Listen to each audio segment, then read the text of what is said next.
Bonjour, bienvenue dans l'Instant T, votre magazine quotidien d'actualité. Bom dia Brasil, j'ai sûrement un très mauvais accent, mais ça veut dire bonjour Brésil. C'est le nom du projet porté par nos invités du jour, un projet à la fois sportif et humanitaire. Vincent Leroy et Vincent Dacorne, bonjour. Bonjour. Alors vous êtes tous les deux volleyeurs à l'ALQ, l'Amicale Laïque de Quimper. Et ce voyage, vous le réalisez avec tous les joueurs de votre équipe. Vous partez ce samedi 11 avril pour 15 jours au Brésil. Pourquoi le Brésil ? Brésil, parce que donc on a un entraîneur qui s'appelle Antonio et qui a décidé de nous organiser un voyage au Brésil. Et qui est brésilien lui-même, oui. Il a été international en fait de volley, donc il a joué dans l'équipe du Brésil. Il a gagné le championnat du Brésil également. Et donc il a beaucoup de connaissances là-bas, donc il s'est dit tiens, je vais organiser pour mes petits volleyeurs de Quimper un petit voyage de 15 jours avec plein de rencontres de différentes personnes. Eh ben, on en parle dans un instant. Et puis avec nous en plateau également, l'écrivain Hervé Bellec. Bonjour Hervé. Alors vous publiez un nouveau livre baptisé « Je hais les dimanches ». C'est un recueil de 52 chroniques que vous avez écrites et publiées sur le net chaque dimanche de l'année 2014. C'est un pari un peu fou. Non, c'était fou, non, je crois pas, parce que la chronique, c'est juste l'art de la chronique, c'est justement de tenir. Hein. Bon, il y en a qui font ça depuis des années, que ce soit des chroniques dans la presse, des chroniques télé, radio, etc. Enfin bon, c'est tout un art et puis qui existait depuis longtemps. Hein. Ça démarre au 19e siècle et moi je suis un grand lecteur de chroniques. J'adore ça parce que c'est vite fait. Hop, on épluche les patates, on lit la chronique, on met les patates, l'eau à bout. C'est comme ça que ça se passe, quoi. C'est quelque chose de rapide, quoi. Et je l'ai tenu tous les semaines. Bon, c'est sûr, il faut se donner une certaine discipline, mais je suis quelqu'un de si discipliné. On en reparle donc dans l'instant culture, mais tout de suite le point sur l'actualité de ce mercredi 8 avril dans le Finistère.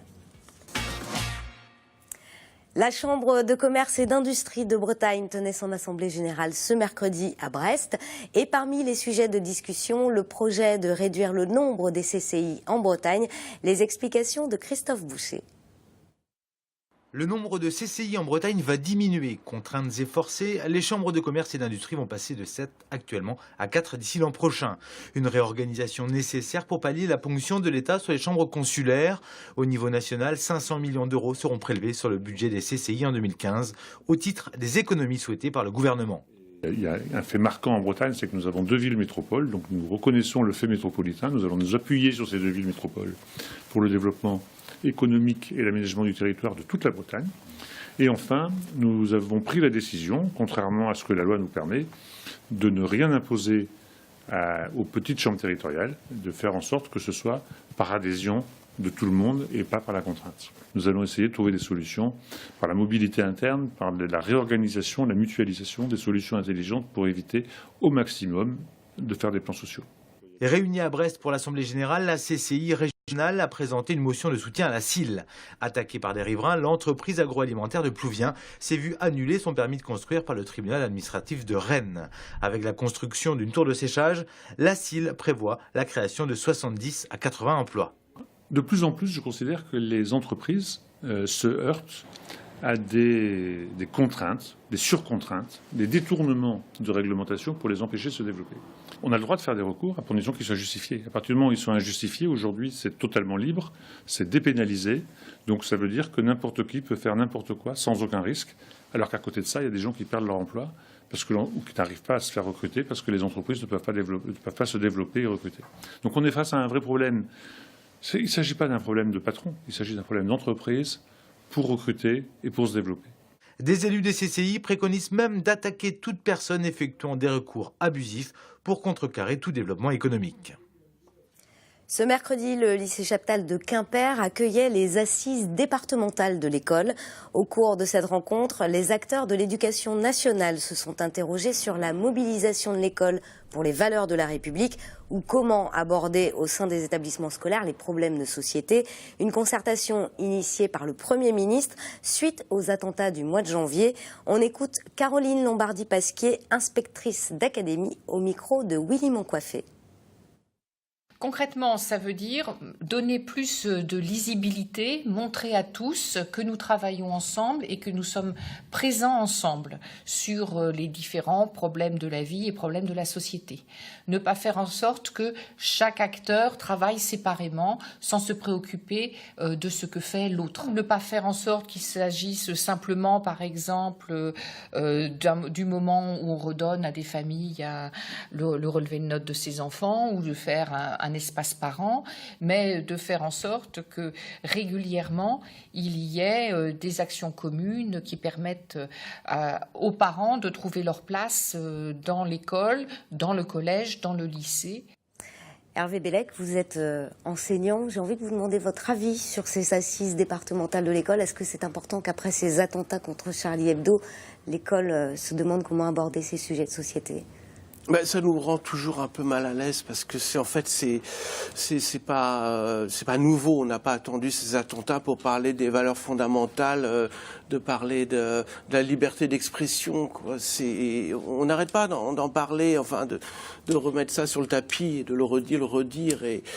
Et bon, parfois il y a quelque chose un peu déprimant. On a l'impression que les choses n'évoluent pas dans le bon sens depuis un bon moment, je trouve. Ouais, c'est parfois un peu démoralisant. C'est pas la faute des élèves, c'est pas la faute des profs. On sait pas ce qui se passe. Alors, ouais. Donc c'est intéressant de s'interroger sur le sujet du coup. Direction la baie de Morlaix, maintenant à l'assaut du château du Taureau. Le lieu vient de rouvrir ses portes pour la saison touristique. De nombreuses animations sont programmées, mais la santé financière de l'édifice est fragile. Alors comment attirer plus de monde? Les réponses avec Camille Pochet et Willy Moncoiffé. Il faut sauver le château du Taureau. Au cœur de la baie de Morlaix, le monument historique souffre de sa situation d'îlot. La marée l'isole et empêche les touristes d'accoster quand bon leur semble. On est à marée basse, il n'y a pas assez d'eau pour partir des ports. Et des fois, il y a marée haute, mais seulement que la cale est recouverte à ce moment-là. Donc on ne peut pas non plus accoster. Donc quand c'est trop bas, on a des accueils pour les kayakistes et pour les plaisanciers. Mais le problème qu'il y a, c'est qu'à marée haute, dès qu'on dépasse la hauteur d'eau de 7 mètres au niveau de la mer, on ne peut plus accoster avec un bateau qui peut contenir minimum 50 passagers, quoi. Conséquence, un déficit qui dure depuis la première saison touristique du château en 2006. La fréquentation du site en saison, c'est-à-dire du mois d'avril au mois de septembre, ne permet pas de combler les pertes approchant les 100 000 € par an. Alors la CCI, gestionnaire du Taureau, a retenu une idée pour augmenter l'afflux de visiteurs. On a l'idée d'investir à nouveau dans un outil qui nous permettrait d'accueillir des touristes et des visiteurs dans un créneau de marée élargi. Pour ça, donc, il suffirait de rehausser la cale d'accostage de quelques dizaines de centimètres, et donc on pourrait permettre, ce qui pourrait permettre d'augmenter la jauge à environ 30 ou 35 000 visiteurs. Encore faudra-t-il que les architectes des bâtiments de France donnent leur feu vert pour rehausser la cale du monument Vauban. En ajoutant 1,50 m à celle qui existe déjà, le fort ne sera plus totalement immergé comme il l'était lors de sa construction au XVIe siècle. Une décision qui n'en est qu'à son préambule. En attendant, le château du Taureau se pare de ses plus beaux atours pour accueillir ses hôtes saisonniers. Au programme, visites historiques menées par un guide ou encore une troupe de théâtre. Musiciens, peintres et jongleurs investissent également le fort à la mer. Santos, Belo Horizonte, Brasilia et Rio de Janeiro, ce sont les 4 étapes du voyage que vont réaliser durant ces vacances de Pâques les volleyeurs quimpérois de l'ALQ. Un séjour touristique, certes, mais aussi et surtout sportif et humanitaire. Vincent Leroy et Vincent Dagorne, vous serez de ce voyage au Brésil. Combien de joueurs partent avec vous? On est 9 à partir. D'accord. Avec Antonio. Avec donc l'entraîneur de l'équipe qui a eu l'idée de ce projet. Alors ce voyage a un volet sportif, on le disait. Vous allez disputer pratiquement tous les jours des matchs de volley. Qui allez-vous affronter là-bas? Ça va être donc des équipes locales, donc à Santos notamment, qui vont nous accueillir pour le premier jour. Donc on va commencer directement avec deux rencontres contre 2 équipes de là-bas. Ensuite d'autres équipes à Belo Horizonte, à Brasilia aussi également. Et à Rio, on va jouer contre une équipe de Botafogo. D'accord. Voilà. Mais ce sont des équipes qui sont classées, qui ont votre niveau à peu près, ou des enfants, Je sais que pour Santos, il y aura différents niveaux, et en fonction de notre niveau, justement, ils vont s'adapter. D'accord. Vous appréhendez un peu ou vous êtes... Ouais, moi, je volais un peu. Il va falloir assurer, quoi. C'est la classe. Ouais, c'est ça. Une belle affiche. Alors, la première étape du voyage vous mène donc dans la ville portuaire de Santos.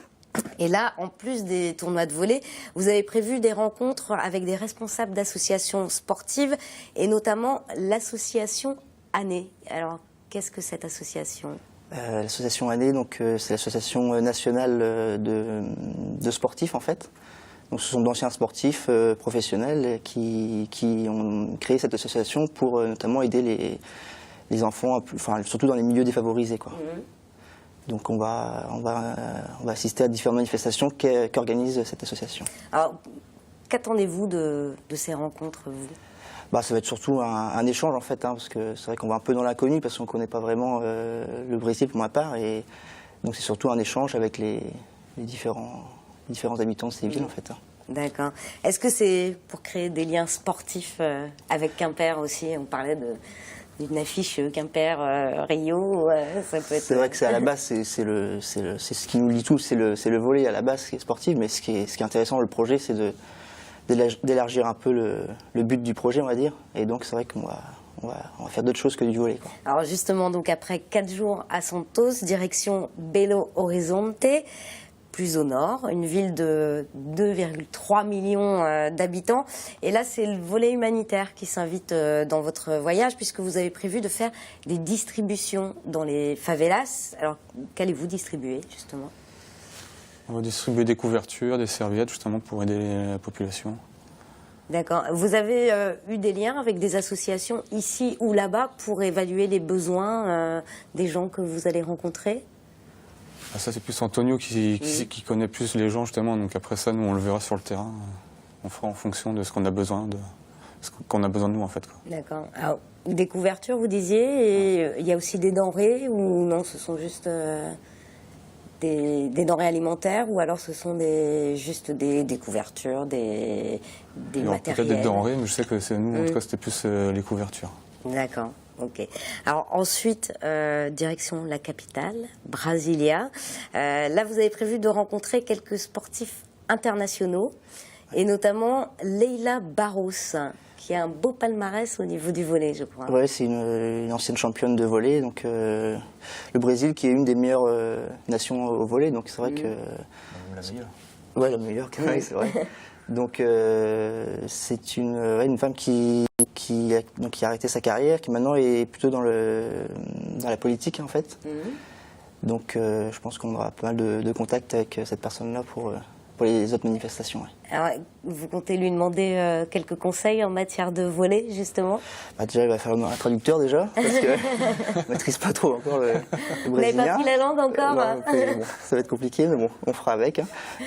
Et oui, c'est sûr que c'est toujours intéressant de discuter avec des joueurs professionnels en plus, donc on est loin d'avoir ce niveau-là, mais bon, on prendra ce qu'il y a à prendre. Ouais. Alors, à Brasilia, vous serez hébergé à la caserne des pompiers. C'est peu banal. C'était une volonté aussi pour ce voyage d'être logé chez l'habitant ou au plus près des populations, justement. Pas forcément aller à l'hôtel avec piscine. Là aussi, c'est grâce à Antonio, en fait. C'est un ancien ami d'école qui est devenu justement le chef de la caserne. D'accord. Et avec ses contacts, justement, c'est comme ça que se crée... Le contact avec les pompiers. Et puis enfin, dernière étape de ce projet Bom Dia Brasil. Je ne sais vraiment pas si je le dis bien, mais c'est Rio de Janeiro. Et alors là, ça sera tourisme, bien sûr, et volley, mais beach volley aussi. C'est une tradition un peu là-bas également. Ouais, on va essayer de profiter un peu des plages quand même de Rio, du coup, quand même. C'est vrai qu'on va... Ouais, petites plages, ouais. Parce que là, on va faire beaucoup de villes, en fait. Donc, c'est vrai qu'on va tester le beach volley à la fin. Et ce sera plus notre période de détente, en fait, des 3-4 derniers jours, en fait, de notre périple, quoi. C'est différent, le beach volley du volley ? Totalement, oui, les appuis sont différents, beaucoup plus difficiles de bouger, en fait. Donc, le terrain est plus petit, mais c'est vrai que la détente, tout ça, c'est beaucoup plus compliqué, ouais. Alors, après ces 15 jours que vous allez donc passer au Brésil pendant les vacances de Pâques, comment espérez-vous, ou déjà espérez-vous, prolonger les liens avec Quimper ? C'est vrai que nous, on est un peu les premiers à faire ce voyage. Et je sais qu'Antonio espère renouveler ça chaque année. Donc c'est vrai qu'on fait un maximum de démarches pour voir si beaucoup de gens sont intéressés pour les années qui suivent éventuellement. Il peut y avoir des liens sportifs, justement, réellement? Alors sportif, c'est un peu le prétexte pour faire ce séjour-là, mais donc je pense pas qu'il y ait beaucoup de retour sur ça, quoi. D'accord. Et donc, ce projet est baptisé Bom Dia Brasil 2015. Je me fais mal, hein, vraiment. Est-ce que ça veut dire que vous envisagez de le renouveler chaque année? On va déjà en profiter, on va voir si ça se passe bien, mais je m'en fais pas de soucis là-dessus. Mais pourquoi pas, ouais, c'est vrai que ça va être intéressant de voir ça. Et puis il y aura plein de choses à voir, quoi. Donc pourquoi pas renouveler, ouais. Bon, vous nous donnerez la possibilité. les résultats des différents matchs, du coup, voir si les plaisir, Brésiliens sont toujours aussi forts. Hervé Bellec, vous êtes un grand voyageur. Est-ce que vous connaissez le Brésil? Non, mais on peut faire semblant de le connaître. Hein. Je peux écrire une chronique, je faisais du volley sur la plage Copacabana, quand soudain, une superbe Brésilienne appelée Maria Dolores dos Santos n'a vu que moi sur le terrain. Et voilà, ça vous fait une jolie chronique. Ouais. Eh ben, merci à tous les deux, en tout cas, d'être venus nous parler de ce voyage sportif et humanitaire au Brésil qui se déroule, je rappelle, du 11 au 25 avril. Et on prendra bien sûr de vos nouvelles au retour. Et puis tout de suite, on passe à l'instant culture. Je hais les dimanches, c'est le titre de votre nouveau livre, donc Hervé Bellec. Et je le disais au début de cette émission, c'est un recueil de 52 chroniques, écrites et publiées chaque semaine sur le net pendant l'année 2014. Comment a commencé toute cette histoire ? Comment? C'est bien simple. J'habite Landerneau et j'ai tout simplement été inondé. Ma maison a été inondée. Enfin, c'est rien de catastrophique, mais bon, il y a eu de l'eau, il a fallu soulever le piano, etc. Et c'est assez énervant, faut dire ce qui est, quoi. Et puis bon, c'est parce que c'est 2-3 jours de nettoyage et je me suis vengé sur l'ordinateur. J'ai posté comme ça tout ce qui m'est arrivé, tous mes malheurs. Enfin, mes malheurs entre guillemets. Et puis ça fait rire pas mal de gens. Et puis vous savez, il y a eu pas mal de commentaires, de likes. Et puis voilà, je me suis dit, ben pourquoi ne continuerais-je pas à raconter des petites choses de la vie, hein. Bon, c'est ma vie, mais c'est la vie de tout le monde. Hein, et peu importe soit ma vie ou pas, mais bon, ce qui est important, c'est la façon de le dire. Ouais. Alors, c'est un exercice nouveau pour vous qui écrivez des romans. Et quelles sont les règles, s'il y en a, que vous vous êtes imposées? Alors moi, je me suis imposé un format très précis, 3000 signes. 3000 signes, c'est une page A4. Hein. Et ce qui m'a permis d'épurer un petit peu mon écriture. On met toujours trop d'adjectifs, trop d'adverbes. Là, ça pollue, tout ça. C'est des scories. Et puis, s'en tenir à la page, au texte, 3000 signes, enfin bon, à quelques signes près, c'est un bel exercice. Je trouve ça intéressant. Ouais, je voulais garder ça. Ouais. Alors, c'était amusant ou difficile, ou les deux à la fois? Il faut que ce soit amusant quand même si il y a toujours une difficulté dans l'exercice. Ça n'a jamais été rébarbatif. Hein. Je me suis dit, oh merde, il faut encore faire une chronique. Non. Mais j'étais toujours dans l'idée, qu'est-ce que je vais bien pouvoir leur raconter dimanche prochain. Alors, je cherchais des anecdotes, mais on finit toujours par trouver. Parfois, c'était un peu stressant. On arrivait le samedi soir, j'avais toujours aucune idée. Et puis, bon, ça m'arrive. Ça arrivait toujours, ouais. Alors, en postant ces billets sur le net, vous aviez un retour quasi immédiat des lecteurs. Est-ce que c'était un inconvénient ou un avantage? C'est bien, d'abord ça fait plaisir parce que justement parce que c'est immédiat et puis il y a des internautes, on ne dit pas des lecteurs, des internautes qui n'étaient pas forcément d'accord les uns avec les autres et qui se répondaient, etc. Donc je me suis fait une petite compagnie de fidèles qui me suivaient une communauté depuis une semaine, à tel point quand j'ai arrêté. Il s'est passé au moment où je pensais arrêter l'attentat contre Charlie, le 7 janvier. C'est ce qui clôt le livre. Ouais. Et moi, mon truc, je pensais déjà que la chronique allait s'arrêter et je prenais quelques semaines de repos. Et puis, beaucoup de lecteurs, d'internautes m'ont dit, mais écris-nous quelque chose, fais-nous quelque chose. Et j'étais comme tout le monde, j'étais totalement désemparé devant cette catastrophe.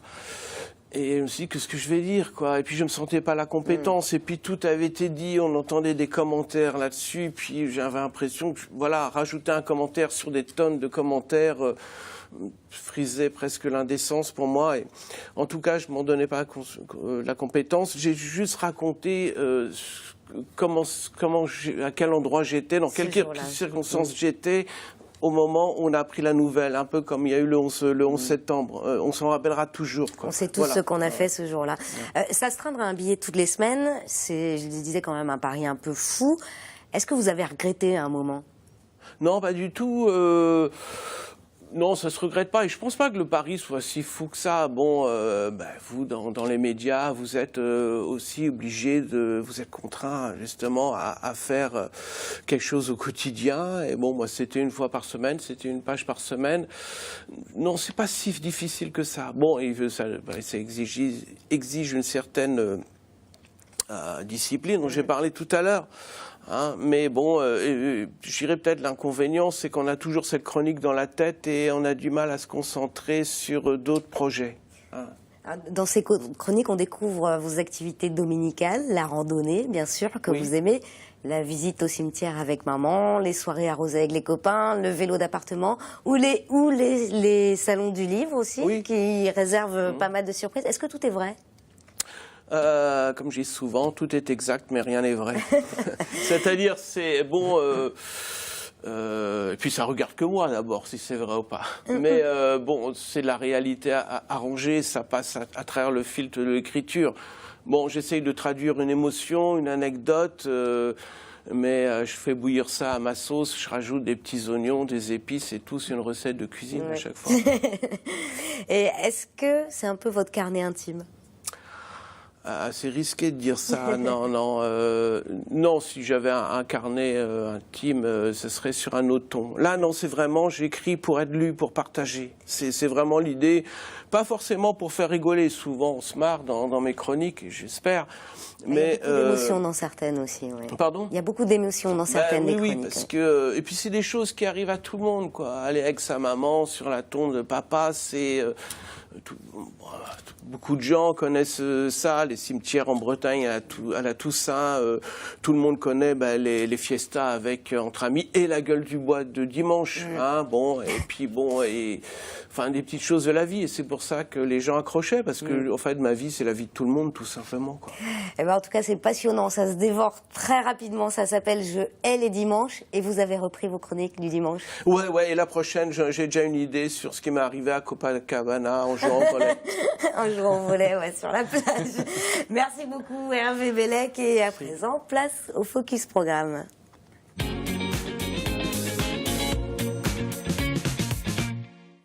Hervé, vous qui êtes musicien, vous connaissez sans doute Jean-Charles Guichen. Oui. Harry Yawanka, à l'époque, ouais. Mais oui. Allez-y. Non, je vous en prie, allez-y. Non, c'est un excellent guitariste, quoi. Je sais pas comment ils arrivent à faire tout ça avec simplement 10 doigts. Je sais pas comment ils font, quoi. Moi, je connais 3 accords. Eh bien, le guitariste breton publie un nouvel album. C'est rock et instrumental, baptisé Ellipsen. Il est l'invité de l'émission Zik Session, jeudi à 18h15. Jean-Charles Guichen, il joue en solo acoustique quelques-uns de ses nouveaux morceaux.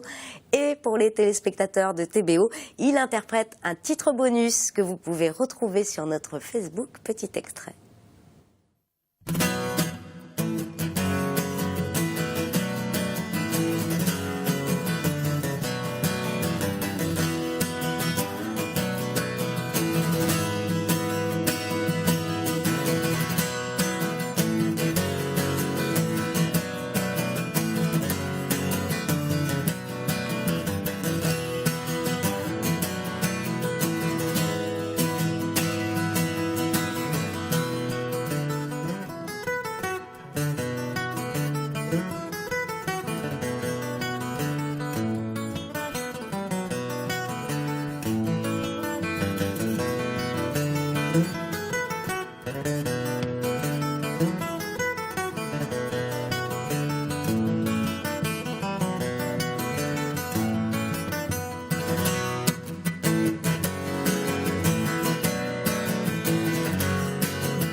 Et la Succession de Jean-Charles Guichen, c'est ce jeudi à 18h15 sur TBO. Merci à tous les trois d'être venus nous voir. On vous souhaite plein de bonnes choses au Brésil.